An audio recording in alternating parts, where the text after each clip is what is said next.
As Democrats battle with accusations of anti-Semitism with their party, two lawmakers are making a bipartisan effort to combat this kind of discrimination, especially on college campuses, where anti-Semitic incidents nearly doubled in just 1 year. Our next guest is one of the lawmakers behind the Anti-Semitism Awareness Act, which was just reintroduced to the Senate. Republican Senator, South Carolina, Tim Scott. Senator, what's behind this move? Well, good morning, Brian. Thanks for having me on your show. Behind this move is the fact that we do not have a universal definition of anti-Semitism, especially on college campuses where you've just said 100%, nearly 100% increase in simply 1 year. We have to make sure that we have a clear definition that colleges will use, and at the same time, the bill also protects freedom of speech. You also are combining with Senator Casey, a Democrat of Pennsylvania. Yes. Was that hard to find someone to partner with?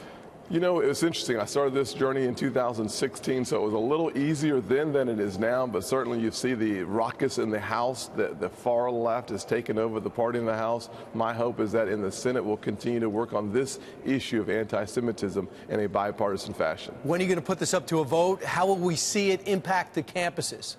Well, hopefully, we submitted the bill yesterday. I'm hoping that in the next several weeks we'll have a vote on college campuses by clarifying that definition. It will allow the administration to rein in that kind of discriminatory behavior, but allowing folks to still assemble, still have conversations, still even disagree. And you don't have to actually like folks. You don't have to actually speak in an effective manner. But we do have to understand where the boundaries are on that kind of conversation on college campuses, especially when it leads to incidents. I hear you. Meanwhile, real quick, Senator, the president kind of surprised many when he said, he goes, this election's going to be making the Republicans look like the party of health care. Were you caught surprised by that statement, and what do you plan on doing about it?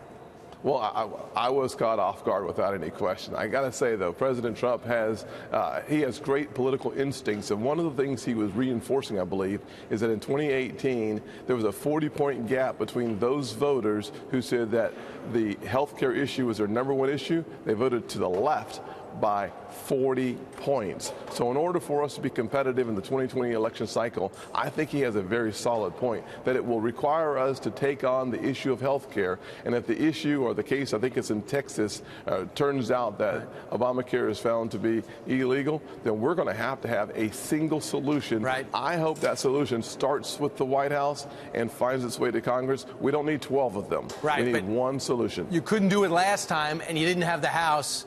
Now you have a couple more Senate seats. Do you have to get Democrats to work with you? Absolutely. For us to actually have a law passed, the Democrat-controlled House will have to find something they like in this health care plan that the president will produce.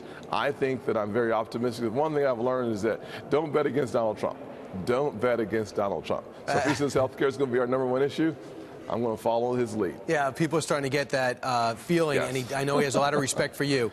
You and Senator Casey doing a great thing, trying to stamp out anti-Semitism on college campuses with this Awareness Act. Senator, thanks so much for joining us today. Thank you, Brian.